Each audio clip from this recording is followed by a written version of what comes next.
Hello friends, 2024 10th ലെവലിൽ ചോദിച്ചിട്ടുള്ള എല്ലാ പരീക്ഷയിലെയും പൊളിറ്റി ചോദ്യങ്ങളാണ് നമ്മൾ ഈ വീഡിയോയിൽ കവർ ചെയ്യുന്നത്. ഇന്ത്യൻ ഭരണഘടന ഡ്രാഫ്റ്റിംഗ് കമ്മിറ്റിയെക്കുറിച്ച് ശരിയായ വസ്തുത താഴെ തന്നിരിക്കുന്നവയിൽ ഏതാണ്? Doctor B R. അംബേദ്കർ അധ്യക്ഷൻ, ഭരണഘടനയ്ക്ക് അംഗീകാരം നൽകി, 7 അംഗങ്ങളെ ഉൾപ്പെടുത്തി രൂപീകരിക്കപ്പെട്ട കമ്മിറ്റി, 1946 ഓഗസ്റ്റ് 29 ഈ സമിതി രൂപീകരിച്ചു. ഇതിലേതാണ് ശരിയായ വസ്തുതയെന്നാണ് ചോദിച്ചിരിക്കുന്നത്. ഇവിടെ ഒന്നാമത്തെ സ്റ്റേറ്റ്മെൻറ്റും മൂന്നാമത്തെ സ്റ്റേറ്റ്മെൻറ്റുമാണ് ശരിയായിട്ടുള്ളത്. അതുകൊണ്ട് തന്നെ ഓപ്ഷൻ എ ആണ് ആൻസർ വരുന്നത്. Doctor B R. അംബേദ്കർ അധ്യക്ഷനായിരുന്നു. 7 അംഗങ്ങളെ ഉൾപ്പെടുത്തി രൂപീകരിക്കപ്പെട്ട കമ്മിറ്റിയാണ് ഡ്രാഫ്റ്റിംഗ് കമ്മിറ്റി.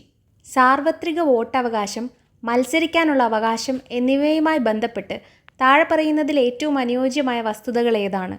സാർവത്രിക വോട്ടവകാശത്തിൻ്റെ അടിസ്ഥാനത്തിൽ വേണം ലോക്സഭാ നിയമസഭാ തെരഞ്ഞെടുപ്പുകൾ നടത്തേണ്ടതെന്ന് വകുപ്പ് 326 പ്രതിപാദിക്കുന്നു. വകുപ്പ് 331 സാർവത്രിക വോട്ടവകാശത്തെക്കുറിച്ച് പറയുന്നു. 1989 61ാം ഭേദഗതിയിലൂടെ വോട്ടവകാശത്തിനുള്ള പ്രായം 21 നിന്നും 18 കുറച്ചു. 1989 62ാം ഭേദഗതിയിലൂടെ വോട്ടിംഗ് പ്രായം കുറച്ചു. ഇവിടെ ചോദിച്ചിരിക്കുന്നത് ഏറ്റവും അനുയോജ്യമായ വസ്തുതകൾ ഏതാണ് എന്നാണ് ചോദിച്ചിരിക്കുന്നത്. ഇവിടെ ശരിയായിട്ടുള്ളത് 1ഉം 3ഉമാണ്. കൃത്യമായ ഉത്തരം ഓപ്ഷൻ ഡി ആണ്. സാർവത്രിക വോട്ടവകാശത്തിൻ്റെ അടിസ്ഥാനത്തിൽ വേണം ലോക്സഭാ നിയമസഭാ തിരഞ്ഞെടുപ്പുകൾ നടത്തേണ്ടതെന്ന് പറയുന്നത് വകുപ്പ് 326 1989 61ാം ഭേദഗതിയിലൂടെയാണ് വോട്ടവകാശത്തിൻ്റെ പ്രായം 21 നിന്നും 18 കുറച്ചത്. രാജ്യസഭയുടെ പ്രത്യേക അധികാരങ്ങളെ സംബന്ധിക്കുന്ന ശരിയായ പ്രസ്താവന ഏതാണ്? സംസ്ഥാനങ്ങളെ ബാധിക്കുന്ന എല്ലാ പ്രശ്നങ്ങളും രാജ്യസഭയുടെ അംഗീകാരത്തിനും പരിഗണനയ്ക്കും വിടണം. സംസ്ഥാന പട്ടികയിലെ വിഷയങ്ങൾ രാജ്യത്തിൻ്റെ പൊതു താൽപ്പര്യം പരിഗണിച്ച് യൂണിയൻ ലിസ്റ്റിലോ കൺകറന്റ് ലിസ്റ്റിലോ മാറ്റണമെങ്കിൽ അതിന് രാജ്യസഭയുടെ അംഗീകാരം വേണം. സംസ്ഥാന പട്ടികയിലെ വിഷയങ്ങൾ രാജ്യത്തിൻ്റെ പൊതു താൽപ്പര്യം പരിഗണിച്ച് യൂണിയൻ ലിസ്റ്റിലേക്ക് മാറ്റുന്നതിന് രാജ്യസഭയുടെ അംഗീകാരം ആവശ്യമില്ല. സംസ്ഥാനത്തെ സംബന്ധിച്ചുള്ള വിഷയങ്ങൾ മാറ്റുന്നതിന് രാഷ്ട്രപതിക്ക് രാജ്യസഭയിൽ പ്രത്യേക അധികാരമുണ്ട്. ഇവിടെ ശരിയായിട്ടുള്ള പ്രസ്താവന ഏതാണെന്നാണ് ചോദിച്ചിരിക്കുന്നത്. സംസ്ഥാനത്തെ ബാധിക്കുന്ന എല്ലാ പ്രശ്നങ്ങളും രാജ്യസഭയുടെ അംഗീകാരത്തിനും പരിഗണനയ്ക്കും വിടണമെന്നുള്ളത് ശരിയാണ്. അതേപോലെ സംസ്ഥാന പട്ടികയിലെ വിഷയങ്ങൾ രാജ്യത്തിൻ്റെ പൊതു താൽപ്പര്യം പരിഗണിച്ച് യൂണിയൻ ലിസ്റ്റിലോ കൺകറന്റ് ലിസ്റ്റിലോ മാറ്റണമെങ്കിൽ അതിനും രാജ്യസഭയുടെ അംഗീകാരം വേണമെന്നുള്ളതും ശരിയാണ്. അപ്പോൾ 1ഉം 2ഉം ശരിയാണ്. ഓപ്ഷൻ ബി ആണ് ഉത്തരം. ഇന്ത്യയുടെ രാഷ്ട്രപതിയായ ദ്രൗപദി മുർമുവിനെ സംബന്ധിക്കുന്ന ശരിയായ പ്രസ്താവനകൾ ഇവയിലേതാണ്? 15ാമത്തെ പ്രസിഡന്റ്, 14ാമത്തെ പ്രസിഡന്റ്, 2015 മുതൽ 2021 വരെ ജാർഖണ്ഡ് ഗവർണറായി സേവനമനുഷ്ഠിച്ചിട്ടുണ്ട്. 2015 മുതൽ 2021 വരെ ഒഡീഷ ഗവർണറായി സേവനമനുഷ്ഠിച്ചിട്ടുണ്ട്. ഇവിടെ ശരിയായ പ്രസ്താവനകൾ എന്ന് പറയുന്നത് 1ഉം 3ഉമാണ്. 15ാമത്തെ പ്രസിഡന്റാണ്. 2015 മുതൽ 2021 വരെ ജാർഖണ്ഡ് ഗവർണറായി സേവനമനുഷ്ഠിച്ചിട്ടുണ്ട്. ഇവയിൽ ഏതാണ് പട്ടികവർഗക്കാർക്കായുള്ള ദേശീയ കമ്മീഷൻ്റെ പ്രവർത്തനമല്ലാത്തത്? ഭരണഘടന പ്രകാരം പട്ടികവർഗക്കാർക്കായി നൽകിയിട്ടുള്ള സുരക്ഷാ സംവിധാനങ്ങളുമായി ബന്ധപ്പെട്ട കാര്യങ്ങൾ അന്വേഷിക്കുകയും നിരീക്ഷിക്കുകയും ചെയ്യുക. പട്ടികവർഗക്കാരുടെ അവകാശങ്ങളും സംരക്ഷണവും സംബന്ധിച്ച നിർദ്ദിഷ്ട പരാതികൾ അന്വേഷിക്കുക. പട്ടികവർഗ സംരക്ഷണവുമായി ബന്ധപ്പെട്ട റിപ്പോർട്ട് പ്രധാനമന്ത്രിക്ക് സമർപ്പിക്കുക. പട്ടികവർഗക്കാരുടെ സാമൂഹിക സാമ്പത്തിക വികസനവുമായി ബന്ധപ്പെട്ട ആസൂത്രണ പ്രക്രിയയിൽ പങ്കെടുക്കുകയും ഉപദേശം നൽകുകയും ചെയ്യുക. പ്രവർത്തനം അല്ലാത്തതാണ് ചോദിച്ചിരിക്കുന്നത്.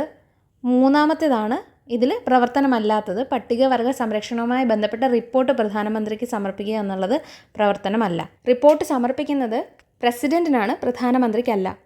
താഴെ പറയുന്നവയിൽ ദേശീയ ലീഗൽ സർവീസസ് അതോറിറ്റി സൗജന്യ നിയമസേവനം നൽകുന്നത് ആർക്കൊക്കെ? സ്ത്രീകൾക്കും കുട്ടികൾക്കും, വ്യവസായശാലയിലെ തൊഴിലാളികൾ, ഭിന്നശേഷിക്കാർ.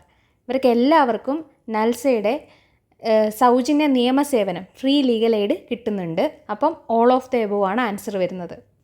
അടുത്ത ചോദ്യം മൗലിക കർത്തവ്യങ്ങളുമായി ബന്ധപ്പെട്ടതായിരുന്നു. അതിലെ വകുപ്പ് 51A പ്രതിപാദിച്ചിരിക്കുന്നത് ശരിയാണ്. ഭാഗം 3A 4A ഉൾക്കൊള്ളിച്ചിരിക്കുന്നത്. അതുപോലെ തന്നെ 11 മൗലിക കർത്തവ്യങ്ങളാണ് ഉള്ളത്. അതുകൊണ്ട് തന്നെ ഇതൊക്കെ ഉള്ള ഈ കോമ്പിനേഷനുള്ള ഓപ്ഷൻസ് ഇല്ലാത്തതുകൊണ്ട് തന്നെ ഈ ക്വസ്റ്റ്യൻ ക്യാൻസലായി. ഭരണഘടനാ നിർമ്മാണ സഭയുമായി ബന്ധപ്പെട്ട് ശരിയായ പ്രസ്താവന ഏത്?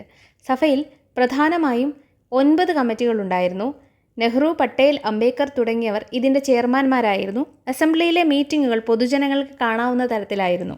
ഇവിടെ ശരിയായ പ്രസ്താവന ഏതെന്നാണ് ചോദിച്ചിരിക്കുന്നത്. 2ഉം 3ഉം ശരിയാണ്. സഭയിൽ പ്രധാനമായും 9 8 കമ്മിറ്റികളായിരുന്നു ഉണ്ടായിരുന്നത്. അപ്പോൾ ഓപ്ഷൻ വരുന്നത് എ ആണ്, 2ഉം 3ഉം. ഇന്ത്യൻ ഭരണഘടന അമേരിക്കൻ ഭരണഘടനയിൽ നിന്നും കടമെടുത്ത ആശയങ്ങൾ ശരിയേത്? നിർദ്ദേശക തത്വങ്ങൾ, മൗലിക അവകാശങ്ങൾ, നിഷ്പക്ഷമായ നീതിന്യായ വ്യവസ്ഥ. ഇവിടെ അമേരിക്കൻ ഭരണഘടനയിൽ നിന്നും കടമെടുത്ത ആശയങ്ങൾ മൗലിക അവകാശങ്ങളും നിഷ്പക്ഷമായ നീതിന്യായ വ്യവസ്ഥയുമാണ്, ഇൻഡിപെൻഡൻറ്റ് ജുഡീഷ്യറി. അപ്പോൾ ഓപ്ഷൻ 2ഉം 3ഉമാണ് വരുന്നത്. സി ആണ് ശരി ഉത്തരം. ഇന്ത്യൻ ഭരണഘടന ബ്രിട്ടീഷ് ഭരണഘടനയിൽ നിന്നും കടമെടുത്തിട്ടുള്ള ആശയങ്ങളേവ? അർദ്ധ ഫെഡറൽ സമ്പ്രദായം, കേവല ഭൂരിപക്ഷ സമ്പ്രദായം, നിയമനിർമ്മാണ പ്രക്രിയ. ഇവിടെ ശരിയായ ഉത്തരം വരുന്നത് ഓപ്ഷൻ ബി ആണ്. കേവല ഭൂരിപക്ഷ സമ്പ്രദായവും നിയമനിർമ്മാണ പ്രക്രിയയുമാണ് ബ്രിട്ടീഷ് ഭരണഘടനയിൽ നിന്നും കടമെടുത്തിട്ടുള്ളത്. നമ്മുടെ ഫെഡറൽ സിസ്റ്റം കാനഡയിൽ നിന്നുമാണ് കടമെടുത്തിട്ടുള്ളത്. ഭരണഘടനയിലെ 19ാം വകുപ്പ് പ്രകാരം ശരിയായ പ്രസ്താവന ഏത്? സഞ്ചാര സ്വാതന്ത്ര്യം, വിദ്യാഭ്യാസത്തിനുള്ള സ്വാതന്ത്ര്യം, സംഘടനാ രൂപീകരണത്തിനുള്ള സ്വാതന്ത്ര്യം. ഇതിലെ 1ഉം 3ഉമാണ് ശരിയായിട്ടുള്ളത്. വിദ്യാഭ്യാസത്തിനുള്ള സ്വാതന്ത്ര്യം എന്ന് പറയുന്നത് ആർട്ടിക്കിൾ 21A ഭാഗമാണ്. അപ്പോൾ ശരി ഉത്തരം വരുന്നത് ഓപ്ഷൻ ബി ആയിരിക്കും. കേവല ഭൂരിപക്ഷ സമ്പ്രദായവുമായി ബന്ധപ്പെട്ട് ശരിയായ പ്രസ്താവന ഏത്? ഈ സമ്പ്രദായത്തിൽ ഒരു പാർട്ടിക്ക് പാർലമെൻറ്റിൽ കൂടുതൽ സീറ്റുകളും എന്നാൽ കുറച്ച് വോട്ടുകളും ലഭിക്കാം. ഒരു പാർട്ടിക്ക് ലഭിക്കുന്ന വോട്ടുകളും സീറ്റുകളും തുല്യമായിരിക്കും. കേവല ഭൂരിപക്ഷ സമ്പ്രദായത്തിന് ഉദാഹരണം ബ്രിട്ടനും ഇന്ത്യയുമാണ്. ഇവിടെ രണ്ടാമത് പറഞ്ഞിരിക്കുന്നത് തെറ്റാണ്. ഒരു പാർട്ടിക്ക് ലഭിക്കുന്ന വോട്ടുകളും സീറ്റുകളും ഒരിക്കലും തുല്യമായിരിക്കില്ല. ഈ സമ്പ്രദായത്തിൽ ഒരു പാർട്ടിക്ക് പാർലമെൻറ്റിൽ കൂടുതൽ സീറ്റുകളും എന്നാൽ കുറച്ച് വോട്ടുകളും ലഭിക്കാനുള്ള സാധ്യതയാണ് ഉണ്ടാകുന്നത്.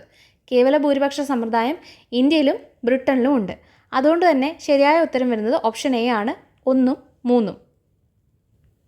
തിരഞ്ഞെടുപ്പ് കമ്മീഷനുമായി ബന്ധപ്പെട്ട ശരിയായ പ്രസ്താവന ഏത്? ഇന്ത്യൻ തിരഞ്ഞെടുപ്പ് കമ്മീഷൻ്റെ അധ്യക്ഷൻ മുഖ്യ തിരഞ്ഞെടുപ്പ് കമ്മീഷണറാണ്. മുഖ്യ തിരഞ്ഞെടുപ്പ് കമ്മീഷണർക്കും മറ്റ് അംഗങ്ങൾക്കും തുല്യ അധികാരങ്ങളാണുള്ളത്. അംഗങ്ങളെ നിയമിക്കുന്നത് ഇന്ത്യൻ പ്രസിഡൻ്റാണ്. ഇതിലെ എല്ലാ ഓപ്ഷൻസും ശരിയാണ്. തിരഞ്ഞെടുപ്പ് കമ്മീഷൻ്റെ അധ്യക്ഷൻ മുഖ്യ തിരഞ്ഞെടുപ്പ് കമ്മീഷണറാണ്. മുഖ്യ തിരഞ്ഞെടുപ്പ് കമ്മീഷണർക്കും മറ്റംഗങ്ങൾക്കും തുല്യ അധികാരങ്ങളാണുള്ളത്. അംഗങ്ങളെ നിയമിക്കുന്നത് പ്രസിഡൻ്റാണ്. ഉപരാഷ്ട്രപതിയുമായി ബന്ധപ്പെട്ട് താഴെ പറയുന്ന ശരിയായ പ്രസ്താവന ഏതാണ്? ഉപരാഷ്ട്രപതിയെ 5 വർഷത്തേക്കാണ് തിരഞ്ഞെടുക്കുന്നത്. ഉപരാഷ്ട്രപതി രാജ്യസഭാ അധ്യക്ഷനാണ്. പ്രസിഡന്റിനെ തിരഞ്ഞെടുക്കുന്ന പോലെയാണ് ഉപരാഷ്ട്രപതിയെ തിരഞ്ഞെടുക്കുന്നത്. ഇവിടെ പറഞ്ഞിരിക്കുന്ന എല്ലാം ശരിയാണ്. 5 വർഷത്തേക്കാണ് തിരഞ്ഞെടുക്കുന്നത്. രാജ്യസഭയുടെ അധ്യക്ഷനാണ്. പ്രസിഡന്റിനെ തിരഞ്ഞെടുക്കുന്ന പോലെ തന്നെയാണ് ഉപരാഷ്ട്രപതിയെ തിരഞ്ഞെടുക്കുന്നത്. പക്ഷേ വോട്ട് ചെയ്യുന്ന അംഗങ്ങൾക്ക് വ്യത്യാസമുണ്ട് കേട്ടോ. ഭരണഘടനയിലെ 73ാം ഭേദഗതിയുമായി ബന്ധപ്പെട്ട് ശരിയായ പ്രസ്താവന ഏത്? പഞ്ചായത്ത് രാജ് സമ്പ്രദായത്തെക്കുറിച്ച് പ്രതിപാദിക്കുന്നു. 12ാം ഷെഡ്യൂളിൽ 73ാം ഭേദഗതി ഉൾപ്പെടുത്തിയിരിക്കുന്നു. ത്രിതല ഭരണ സംവിധാനം പ്രദാനം ചെയ്യുന്നു. അതായത് രണ്ടാമത്തെ ഓപ്ഷൻ തെറ്റാണ്. 11ാം ഷെഡ്യൂളിലാണ് 73ാം ഭേദഗതി ഉൾപ്പെടുത്തിയിരിക്കുന്നത്. പഞ്ചായത്ത് രാജ് സമ്പ്രദായത്തെക്കുറിച്ചാണ് പറയുന്നത്. അതുപോലെ തന്നെ ത്രിതല ഭരണ സംവിധാനത്തെക്കുറിച്ചാണ് പറയുന്നത്. അതുകൊണ്ട് തന്നെ ഓപ്ഷൻ 1ഉം 3ഉം മാത്രമാണ് ശരിയായിട്ടുള്ളത്. എൻഫോഴ്സ്മെൻറ്റ് ഡയറക്ടറുമായി ബന്ധപ്പെട്ട ശരിയായ പ്രസ്താവന ഏത്? സാമ്പത്തിക കുറ്റകൃത്യ രഹസ്യാന്വേഷണവുമായി ബന്ധപ്പെട്ട് രൂപീകരിക്കപ്പെട്ടത്. ധനകാര്യ മന്ത്രാലയത്തിലെ റവന്യൂ വകുപ്പിൻ്റെ ഭാഗമായാണ് പ്രവർത്തിക്കുന്നത്. രാഹുൽ നവീനാണ് ഇപ്പോഴത്തെ പ്രധാന ഡയറക്ടറുടെ ചുമതല വഹിക്കുന്നത്. ഇതിൽ ഓൾ ഓഫ് ദ എബോ എല്ലാ ഓപ്ഷൻസും ശരിയാണ്. രാഹുൽ നവീനാണ് ഇപ്പോഴും പ്രത്യേക ഡയറക്ടറുടെ ചുമതല വഹിക്കുന്നത്. താഴെ പറയുന്ന പ്രസ്താവനകളിൽ ശരിയായത് ഏത്? മുഖ്യമന്ത്രിയെ നിയമിക്കുന്നത് സംസ്ഥാനത്തിൻ്റെ ഗവർണറാണ്. മന്ത്രിസഭയെ ഗവർണർ മുഖ്യമന്ത്രിയുടെ ഉപദേശപ്രകാരം നിയമിക്കുന്നു. മന്ത്രിസഭയ്ക്ക് ഗവർണറോട് കൂട്ടുത്തരവാദിത്തമുണ്ട്. താഴെ പറയുന്നതിലെ ശരിയായ പ്രസ്താവനയാണ് ചോദിച്ചിരിക്കുന്നത്. മുഖ്യമന്ത്രിയെ നിയമിക്കുന്നത് സംസ്ഥാനത്തെ ഗവർണറാണ്. അത് ശരിയാണ്. മന്ത്രിസഭയെ ഗവർണർ മുഖ്യമന്ത്രിയുടെ ഉപദേശപ്രകാരമാണ് നിയമിക്കുന്നത്. അതും ശരിയാണ്. മന്ത്രിസഭയ്ക്ക് ഗവർണറോടല്ല കൂട്ടുത്തരവാദിത്തമുള്ളത്. മന്ത്രിസഭയ്ക്ക് നിയമസഭയോടാണ് എന്തുള്ളത്? കൂട്ടുത്തരവാദിത്തമുള്ളത്. ചുവടെ ചേർക്കുന്ന പ്രസ്താവനകളിൽ ശരിയേത്? കേന്ദ്ര മന്ത്രിസഭയുടെ ഉപദേശപ്രകാരം രാഷ്ട്രപതിയാണ് ഗവർണറെ നിയമിക്കുന്നത്. ഭരണകാര്യങ്ങളിൽ ഗവർണർ മുഖ്യമന്ത്രിയെ സഹായിക്കുന്നു. സംസ്ഥാന ഭരണ നിർവഹണത്തിൻ്റെ തലവൻ ഗവർണറാണ്. ഇവിടെ ശരിയായ പ്രസ്താവനകളാണ് ചോദിച്ചിരിക്കുന്നത്. ഒന്നാമത്തെ സ്റ്റേറ്റ്മെൻറ്റും മൂന്നാമത്തെ സ്റ്റേറ്റ്മെൻറ്റുമാണ് ശരിയായിട്ടുള്ളത്. കേന്ദ്ര മന്ത്രിസഭയുടെ ഉപദേശപ്രകാരം രാഷ്ട്രപതിയാണ് ഗവർണറെ നിയമിക്കുന്നത്. സംസ്ഥാന ഭരണ നിർവഹണ വിഭാഗത്തിൻ്റെ തലവൻ ഗവർണറാണ്. സെറിമോണിയൽ ഹെഡാണ് ഗവർണർ. ഭരണകാര്യങ്ങൾ ഗവർണർ മുഖ്യമന്ത്രിയെ സഹായിക്കുന്നില്ല. ഗവർണർ ഒരു സെപ്പറേറ്റ് എൻറ്റിറ്റിയാണ്. ഇന്ത്യൻ ഉപരാഷ്ട്രപതി വൈസ് പ്രസിഡന്റിനെ തിരഞ്ഞെടുക്കുന്നതുമായി ബന്ധപ്പെട്ട് താഴെ പറയുന്നതിൽ ശരിയായ പ്രസ്താവനകൾ ഏതെല്ലാം? രാജ്യസഭയിലെ തിരഞ്ഞെടുക്കപ്പെട്ട എംപിമാർക്കെല്ലാം വോട്ടവകാശം ലഭിക്കുന്നു. ലോക്സഭയിലെ മുഴുവൻ എംപിമാർക്കും വോട്ടവകാശം ലഭിക്കുന്നു. രാജ്യസഭയിലെ മുഴുവൻ എംപിമാർക്കും വോട്ടവകാശം ലഭിക്കുന്നു. PSCയുടെ ഒഫീഷ്യൽ ആൻസർ കീ പ്രകാരം ഓപ്ഷൻ ഡി ഇവയൊന്നുമല്ല എന്നാണ് കൊടുത്തിരിക്കുന്നത്. പക്ഷേ പൊതുവിൽ ഇന്ത്യൻ വൈസ് പ്രസിഡന്റിൻ്റെ തിരഞ്ഞെടുപ്പിന് ലോക്സഭയിലെ എല്ലാ എംപിമാരും രാജ്യസഭയിലെ എല്ലാ എംപിമാരും വോട്ട് ചെയ്യാറുണ്ട്. പിന്നെ തിരഞ്ഞെടുക്കപ്പെട്ട എംപിമാർ അങ്ങനൊരു സെപ്പറേഷൻ ഒന്നുമില്ല. നോമിനേറ്റഡ് ആയിട്ടുള്ള എംപിമാർക്കും വോട്ട് ചെയ്യാം.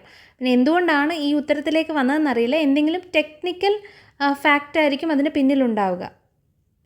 കേന്ദ്ര സംസ്ഥാന അധികാര വിഭജനത്തെക്കുറിച്ച് പറയുന്നതിൽ സംസ്ഥാന ലിസ്റ്റിൽ പെടാത്ത വിഷയമേത്? കൃഷി, വനം, വ്യാപാരം, വാണിജ്യം, പൊതുജനാരോഗ്യം. സംസ്ഥാന ലിസ്റ്റ് അല്ലെങ്കിൽ സ്റ്റേറ്റ് ലിസ്റ്റിൽ പെടാത്തത് ഏതാണെന്നാണ് ചോദിച്ചിരിക്കുന്നത്. ഇവിടുത്തെ ഉത്തരം വനമാണ്. അമേരിക്കൻ പ്രസിഡന്റിനെ തിരഞ്ഞെടുക്കുന്നത് എത്ര വർഷത്തേക്കാണ്? അമേരിക്കൻ പ്രസിഡന്റിനെ തിരഞ്ഞെടുക്കുന്നത് 4 വർഷത്തേക്കാണ് അമേരിക്കൻ പ്രസിഡന്റിൻ്റെ കാലാവധി. ഒരു രാഷ്ട്രത്തിൻ്റെ ഭൂപ്രദേശം എന്ന ഘടകത്തിൽ ഉൾപ്പെടാത്തത് ഏത്? ആ രാജ്യത്തിൻ്റെ കരമേഖല, ആ രാജ്യത്തിൻ്റെ വായുമേഖല, ആ രാജ്യത്തിൻ്റെ തീരത്തു നിന്നും 12 നോട്ടിക്കൽ മൈലിനപ്പുറത്തുള്ള സമുദ്രമേഖല, ആ രാജ്യത്തിൻ്റെ തീരപ്രദേശം. ഇവിടെ ശരിയായ ഉത്തരം ആ രാജ്യത്തിൻ്റെ തീരത്തു നിന്നും 12 നോട്ടിക്കൽ മൈലിന് അപ്പുറമുള്ള സമുദ്രമേഖല എന്ന് പറയുന്നത് അതിൻ്റെ ഇൻറ്റേർണൽ ടെറിട്ടറിക്കകത്ത് വരുന്നതല്ല, ഒരു രാജ്യത്തിൻ്റെ ഭൂപ്രദേശത്തിനകത്ത് വരുന്നതല്ല. ഒരു രാഷ്ട്രത്തിൻ്റെ അടിസ്ഥാന ഘടകത്തിൽ ഉൾപ്പെടുത്താനാവാത്തത്? ഭൂപ്രദേശം, ജനാധിപത്യം, ജനങ്ങൾ, പരമാധികാരം. ഇവിടെ ജനാധിപത്യം ഇതിൽ ഉൾപ്പെടുന്നില്ല. രാഷ്ട്രത്തിൻ്റെ അടിസ്ഥാന ഘടകങ്ങളിൽ ഭൂപ്രദേശം, ജനങ്ങൾ, പരമാധികാരം, ഗവൺമെൻറ് എന്നിവയാണ് ഉൾപ്പെടുന്നത്, ജനാധിപത്യമല്ല. താഴെ പറയുന്ന അവകാശങ്ങളിൽ രാഷ്ട്രീയ അവകാശങ്ങൾ എന്ന ഗണത്തിൽ പെടുന്നത് ഏതൊക്കെ? ഔദ്യോഗിക സ്ഥാനങ്ങൾ വഹിക്കുവാനുള്ള അവകാശം, ഗവൺമെൻറ്റിനെ വിമർശിക്കുവാനുള്ള അവകാശം, ഇന്ത്യയിലുടനീളം സഞ്ചരിക്കുവാനുള്ള അവകാശം, സാർവത്രിക പ്രായപൂർത്തി വോട്ടവകാശം. പൊളിറ്റിക്കൽ റൈറ്റ്സ് എന്തൊക്കെയാണെന്നാണ് ചോദിച്ചിരിക്കുന്നത്. ഇവിടെ ഓപ്ഷൻസ് വരുന്നത് 1, 2, 4 എന്നിവയാണ്. കാരണം ഇത് നമ്മുടെ ഫണ്ടമെൻ്റൽ റൈറ്റ് ആയിട്ടുള്ള ആർട്ടിക്കിൾ 19 ഭാഗമാണ്. ഔദ്യോഗിക സ്ഥാനങ്ങൾ വഹിക്കുവാനുള്ള അവകാശം, ഗവൺമെൻറ്റിനെ വിമർശിക്കുവാനുള്ള അവകാശം, സാർവത്രിക പ്രായപൂർത്തി വോട്ടവകാശം എന്നിവ പൊളിറ്റിക്കൽ റൈറ്റ്സ് ആണ്. ഓപ്ഷൻ ഡി ആണ് ശരി ഉത്തരം വരുന്നത്. ഉദ്യോഗവൃന്ദം ഒരു ഗവൺമെൻറ്റിൻ്റെ ഏത് വിഭാഗത്തിൽ പെടുന്നു? നീതിന്യായ വിഭാഗം, കാര്യനിർവഹണ വിഭാഗം, നിയമനിർമ്മാണ വിഭാഗം, രാജ്യരക്ഷാ വിഭാഗം. ഉദ്യോഗവൃന്ദം അല്ലെങ്കിൽ ബ്യൂറോക്രസി എന്ന് പറയുന്നത് എക്സിക്യൂട്ടീവ് കാര്യനിർവഹണ വിഭാഗത്തിൻ്റെ ഭാഗമാണ്. താഴെ കൊടുത്തിരിക്കുന്നവയിൽ രാജ്യസഭയുമായി ബന്ധപ്പെട്ട തെറ്റായ വസ്തുതകൾ ഏതെല്ലാം? രാജ്യസഭാ സ്പീക്കർ സ്ഥാനം ഉപരാഷ്ട്രപതി വഹിക്കുന്നു. രാജ്യസഭ ഒരു സ്ഥിരം സഭയല്ല. രാജ്യസഭാംഗങ്ങളെ 5 വർഷത്തേക്ക് തിരഞ്ഞെടുക്കുന്നു. രാജ്യസഭ ജനങ്ങളുടെ പ്രതിനിധി സഭയാണ്. രാജ്യസഭ ഒരു സ്ഥിരം സഭയാണ്, അതുകൊണ്ട് തന്നെ ഈ ഓപ്ഷൻ തെറ്റാണ്. രാജ്യസഭാംഗങ്ങളെ 5 വർഷത്തേക്ക് തിരഞ്ഞെടുക്കുന്നു, അല്ല 6 വർഷമാണ്. രാജ്യസഭ ജനങ്ങളുടെ പ്രതിനിധി സഭയാണ്, അത് ലോക്സഭയാണ് ജനങ്ങളുടെ പ്രതിനിധി സഭ അല്ലെങ്കിൽ ഹൗസ് ഓഫ് പീപ്പിൾ എന്ന് പറയുന്നത്. രാജ്യസഭ സ്പീക്കർ സ്ഥാനം ഉപരാഷ്ട്രപതി വഹിക്കുന്നു എന്നുള്ളത് ശരിയാണ്. രാജ്യസഭയുടെ എക്സ് ഓഫീഷ്യോ ചെയർമാൻ എന്ന് പറയുന്നത് വൈസ് പ്രസിഡൻ്റ് ആണ്. അതുകൊണ്ട് ഇവിടുത്തെ ശരിയായ ഉത്തരം ഓപ്ഷൻ സി ആണ്. 25ാമത്തെ ചോദ്യം ഇപ്പോൾ ആപ്ലിക്കബിൾ അല്ല. സുപ്രീം കോടതിയുമായി ബന്ധപ്പെട്ട് താഴെ കൊടുത്തിരിക്കുന്ന പ്രസ്താവനകളിൽ ശരിയായവ ഏത്? ജസ്റ്റിസ് ഹരിലാൽ ജെ കനിയ ആയിരുന്നു സുപ്രീം കോടതിയുടെ ആദ്യ ചീഫ് ജസ്റ്റിസ്. സുപ്രീം കോടതിയിലെ ഇപ്പോഴത്തെ ചീഫ് ജസ്റ്റിസ് AJ ദേശായി ആണ്. ഇന്ത്യയിലെ ഏറ്റവും ഉയർന്ന അപ്പീൽ കോടതിയാണിത്. ജില്ലാ കോടതികളുടെയും കീഴ്ക്കോടതികളുടെയും മേൽനോട്ടം വഹിക്കുന്നത് സുപ്രീം കോടതിയാണ്. ഇവിടെ ശരിയായ പ്രസ്താവനകൾ ഏതൊക്കെയാണെന്നാണ് ചോദിച്ചിരിക്കുന്നത്. ഓപ്ഷൻ 1ഉം 3ഉമാണ് ശരിയായ പ്രസ്താവന. ജസ്റ്റിസ് ഹരിലാൽ ജെ കനിയ ആയിരുന്നു സുപ്രീം കോടതിയുടെ ആദ്യ ചീഫ് ജസ്റ്റിസ്. ഇന്ത്യയിലെ ഏറ്റവും ഉയർന്ന അപ്പലേറ്റ് കോർട്ട്, അപ്പീൽ നൽകുന്ന കോർട്ടെന്ന് പറയുന്നത് സുപ്രീം കോടതിയാണ്. സുപ്രീം കോടതിയുടെ ഇപ്പോഴത്തെ ചീഫ് ജസ്റ്റിസ് ജസ്റ്റിസ് സൂര്യകാന്ത് ആണ്. അതുപോലെ തന്നെ ജില്ലാ കോടതിയുടെയും കീഴ്ക്കോടതികളുടെയൊക്കെ മേൽനോട്ടം വഹിക്കുന്ന സുപ്രീം കോടതിയല്ല, ഹൈക്കോടതിയാണ്. ഇന്ത്യൻ ഭരണഘടന കടമെടുത്ത ആശയങ്ങളുമായി ബന്ധപ്പെട്ട ശരിയായ പ്രസ്താവനകൾ ഏത്? മൗലിക അവകാശങ്ങൾ അമേരിക്കൻ ഭരണഘടനയിൽ നിന്നാണ് കടമെടുത്തത്. നിർദ്ദേശക തത്വങ്ങൾ ഐറിഷ് ഭരണഘടനയിൽ നിന്നാണ് കടമെടുത്തത്. നിയമനിർമ്മാണ പ്രക്രിയ കനേഡിയൻ ഭരണഘടനയിൽ നിന്നാണ് കടമെടുത്തത്. ഇപ്പോൾ ശരിയായ പ്രസ്താവന ഏതാണെന്നാണ് ചോദിച്ചിരിക്കുന്നത്. ഫണ്ടമെൻ്റൽ റൈറ്റ്സ് അമേരിക്കൻ ഭരണഘടനയിൽ നിന്നാണ് കടമെടുത്തിരിക്കുന്നത്. അതുപോലെ തന്നെ DPSP നിർദ്ദേശക തത്വങ്ങൾ ഐറിഷ് ഭരണഘടനയിൽ നിന്നാണ് കടമെടുത്തിരിക്കുന്നത്. നിയമനിർമ്മാണ പ്രക്രിയ ബ്രിട്ടീഷ് ഭരണഘടനയിൽ നിന്നാണ് കടമെടുത്തിരിക്കുന്നത്. അതുകൊണ്ട് തന്നെ ഇത് ഓപ്ഷൻ എ ആണ് ആൻസർ വരുന്നത്. റിട്ടുകളുമായി ബന്ധപ്പെട്ട ശരിയായ പ്രസ്താവന ഏത്? സുപ്രീം കോടതിക്കും ഹൈക്കോടതിക്കും മാത്രമേ റിട്ടുകൾ പുറപ്പെടുവിക്കാനുള്ള അധികാരമുള്ളൂ. സുപ്രീം കോടതിക്ക് മാത്രമേ റിട്ടുകൾ പുറപ്പെടുവിക്കാനാവൂ. സുപ്രീം കോടതിക്കും ഹൈക്കോടതിക്കും ജില്ലാ കോടതിക്കും റിട്ടുകൾ പുറപ്പെടുവിക്കാം. ശരിയായ പ്രസ്താവന ഏതെന്നാണ് ചോദിച്ചിരിക്കുന്നത്. ഓപ്ഷൻ 1 മാത്രമാണ് ശരി. സുപ്രീം കോടതിക്കും ഹൈക്കോടതിക്കും മാത്രമേ കറൻ്റ്ലി റിട്ടുകൾ പുറപ്പെടുവിക്കാനുള്ള അധികാരമുള്ളൂ. ബാക്കി 2 ഓപ്ഷനും തെറ്റാണ്. അപ്പോൾ ബി ആണ് ആൻസർ. ദേശീയ മനുഷ്യാവകാശ കമ്മീഷനുമായി ബന്ധപ്പെട്ട് ശരിയായ പ്രസ്താവന ഏത്? കമ്മീഷന് ശിക്ഷ വിധിക്കാനുള്ള അധികാരമില്ല. ഗവൺമെൻറ്റിനോട് ശുപാർശ ചെയ്യാനുള്ള അവകാശം മാത്രമേ ഉള്ളൂ. കമ്മീഷൻ നടത്തിയ അന്വേഷണത്തിൻ്റെ അടിസ്ഥാനത്തിൽ നടപടികൾ ആരംഭിക്കാൻ കോടതിയോട് ശുപാർശ നൽകാം. ഇവിടെ എല്ലാ ഓപ്ഷൻസും ശരിയാണ്. അടുത്ത ചോദ്യം ക്യാൻസൽ ചെയ്തിട്ടുണ്ട്.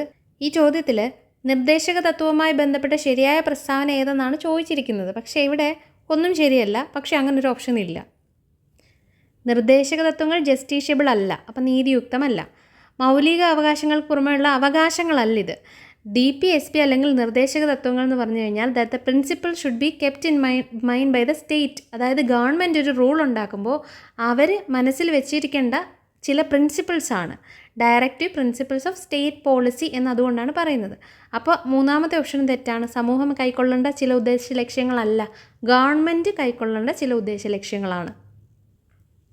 ചുവടെ ചേർക്കുന്നവയിൽ നിർദ്ദേശക തത്വങ്ങളിൽ ഉൾപ്പെടുന്ന പ്രസ്താവന ഏത്? ഏക പൗരത്വ നിയമം, അന്തർദേശീയ സമാധാനം പരിപോഷിപ്പിക്കുക, ഇന്ത്യയുടെ അഖണ്ഡത ഊട്ടിയുറപ്പിക്കുക. ഇവിടെ ഏക പൗരത്വ നിയമം, യൂണിഫോം സിവിൽ കോഡ്, അതുപോലെ തന്നെ അന്തർദേശീയ സമാധാനം പരിപോഷിപ്പിക്കുക ആർട്ടിക്കിൾ 44ഉം 51ഉം ആണ്. അപ്പോൾ അത് രണ്ടും DPSPയിൽ ഉൾപ്പെടുന്നതാണ്. അതേസമയം ഇന്ത്യയുടെ അഖണ്ഡത ഊട്ടിയുറപ്പിക്കുക എന്നുള്ളത് DPSPയുടെ ഭാഗമല്ല. ഓപ്ഷൻ 1ഉം 2ഉമാണ് ശരിയായിട്ടുള്ളത്. അതുകൊണ്ട് തന്നെ സി ആണ് ആൻസർ. ഇന്ത്യൻ രാഷ്ട്രപതിയുമായി ബന്ധപ്പെട്ട ശരിയായ പ്രസ്താവനകൾ ഏത്? ഉപരാഷ്ട്രപതിയെ 6 വർഷത്തേക്കാണ് തിരഞ്ഞെടുക്കുന്നത്. ഇലക്ട്രൽ കൊളേജാണ് ഉപരാഷ്ട്രപതിയെ തിരഞ്ഞെടുക്കുന്നത്. സംസ്ഥാന നിയമസഭകളിലെ അംഗങ്ങൾ ഇലക്ട്രൽ കോളേജിൽ അംഗങ്ങളല്ല. ഉപരാഷ്ട്രപതി വൈസ് പ്രസിഡൻറ്റുമായി ബന്ധപ്പെട്ട ശരിയായ പ്രസ്താവനയാണ് ചോദിച്ചിരിക്കുന്നത്. 6 വർഷത്തേക്കാണ് തിരഞ്ഞെടുക്കുന്നത് എന്നുള്ളത് തെറ്റാണ്. ഇലക്ട്രൽ കോളേജ് ആണ് ഉപരാഷ്ട്രപതിയെ തിരഞ്ഞെടുക്കുന്നത്, അത് ശരിയാണ്. സംസ്ഥാന നിയമസഭകളിലെ അംഗങ്ങൾ ഇലക്ട്രൽ കോളേജിൽ അംഗങ്ങളല്ല. അത് പ്രസിഡൻറ്റിൻ്റെ തിരഞ്ഞെടുപ്പിലാണ് അവർ അംഗങ്ങളായിട്ടുള്ളത്, വൈസ് പ്രസിഡൻ്റേതിൽ അല്ല. അപ്പോൾ ഇവിടുത്തെ കറക്റ്റ് ആൻസർ വരുന്നത് ഓപ്ഷൻ ബി ആണ്, 2ഉം 3ഉം. കോടതികളുമായി ബന്ധപ്പെട്ട് ശരിയായ പ്രസ്താവന ഏത്? ഭരണഘടനയുടെ സംരക്ഷകൻ എന്നറിയപ്പെടുന്നത് സുപ്രീം കോടതിയാണ്. കീഴ്ക്കോടതികൾ സിവിൽ ക്രിമിനൽ സ്വഭാവമുള്ള കേസുകൾ പരിഗണിക്കുന്നു. സുപ്രീം കോടതിക്ക് പ്രസിഡന്റിനെ ഉപദേശം നൽകാം. ഇവിടെ എല്ലാം ശരിയാണ്. ഭരണഘടനയുടെ സംരക്ഷകൻ എന്നറിയപ്പെടുന്നത് സുപ്രീം കോടതിയാണ്. കീഴ്ക്കോടതികൾ സിവിൽ ക്രിമിനൽ സ്വഭാവമുള്ള കേസുകൾ പരിഗണിക്കുന്നു. സുപ്രീം കോടതിക്ക് അഡ്വൈസറി ജൂറിസ്ഡിക്ഷൻ ഉണ്ട്. കേന്ദ്ര ലിസ്റ്റിൽ ഉൾപ്പെടുന്ന വിഷയങ്ങളുമായി ബന്ധപ്പെട്ട ശരി ഏത്? വിദേശകാര്യം, പോസ്റ്റ് ആൻഡ് ടെലഗ്രാഫ്, കൃഷി. ഇവിടെ കേന്ദ്ര ലിസ്റ്റിൽ ഉൾപ്പെടുന്നത് വിദേശകാര്യവും പോസ്റ്റ് ആൻഡ് ടെലിഗ്രാഫുമാണ്. അപ്പോൾ ഓപ്ഷൻ 1ഉം 2ഉം ഓപ്ഷൻ ഡി ആണ് ആൻസർ വരുന്നത്. താഴെ പറയുന്ന പ്രസ്താവനകളിൽ ശരി ഏത്? പൊതുജനാരോഗ്യം സംസ്ഥാന ലിസ്റ്റിലെ ഒരു വിഷയമാണ്. വനം കൺകറന്റ് ലിസ്റ്റിലെ വിഷയമാണ്. സൈബർ നിയമങ്ങൾ ശിഷ്ടാധികാരങ്ങളിൽ വരുന്നതാണ്. ഇവിടെ എല്ലാം ശരിയാണ്. പബ്ലിക് ഹെൽത്ത് സംസ്ഥാന ലിസ്റ്റിലുള്ള വിഷയമാണ്. വനം കൺകറന്റ് ലിസ്റ്റിലുള്ളതാണ്. അതുപോലെ തന്നെ റെസിഡ്യുവൽ പവേഴ്സ് അല്ലെങ്കിൽ ശിഷ്ടാധികാരങ്ങളിൽ വരുന്നതാണ് സൈബർ നിയമങ്ങൾ എന്ന് പറയുന്നത്. ചുവടെ ചേർക്കുന്നതിൽ ശരിയായ പ്രസ്താവന ഏത്? 73ാം ഭേദഗതിയെ ചെറു ഭരണഘടന എന്നറിയപ്പെടുന്നു. 74ാം ഭേദഗതിയെ നഗരപാലിക സമ്പ്രദായം 74ാം ഭേദഗതിയിലൂടെ നഗരപാലിക സമ്പ്രദായം കൊണ്ടുവന്നു. അനുച്ഛേദം 32 പ്രകാരം സുപ്രീം കോടതിക്ക് റിട്ട് പുറപ്പെടുവിക്കാനുള്ള അധികാരമുണ്ട്. ഇവിടെ ശരിയായ പ്രസ്താവനയാണ് ചോദിച്ചിരിക്കുന്നത്. 2ഉം മൂന്നും ശരിയായ പ്രസ്താവനയാണ്. 73-ാം ഭേദഗതിയല്ല, 42-ാം ഭേദഗതിയാണ് മിനി കോൺസ്റ്റിറ്റ്യൂഷൻ എന്നറിയപ്പെടുന്നത്. അപ്പോൾ ആൻസർ വരുന്നത് ഓപ്ഷൻ എ ആണ്. 2, 3 ശരിയായിട്ടുള്ളത്. മൗലിക കർത്തവ്യങ്ങളുമായി ബന്ധപ്പെട്ട ശരിയായ പ്രസ്താവന ഏത്? 11 മൗലിക കർത്തവ്യങ്ങളാണുള്ളത്. അനുച്ഛേദം 51A കർത്തവ്യങ്ങൾ ഉൾപ്പെടുത്തിയിരിക്കുന്നത്. ഭരണഘടനയിലെ ഭാഗം 4A കർത്തവ്യങ്ങൾ ഉൾക്കൊള്ളിച്ചിരിക്കുന്നത്. ഇതെല്ലാം ശരിയാണ്. 11 ഫണ്ടമെൻ്റൽ ഡ്യൂട്ടീസ് ഉണ്ട്. അനുച്ഛേദം ആർട്ടിക്കിൾ 51A ഭരണഘടനയിലെ 4A ഇത് ഉൾക്കൊള്ളിച്ചിരിക്കുന്നത്.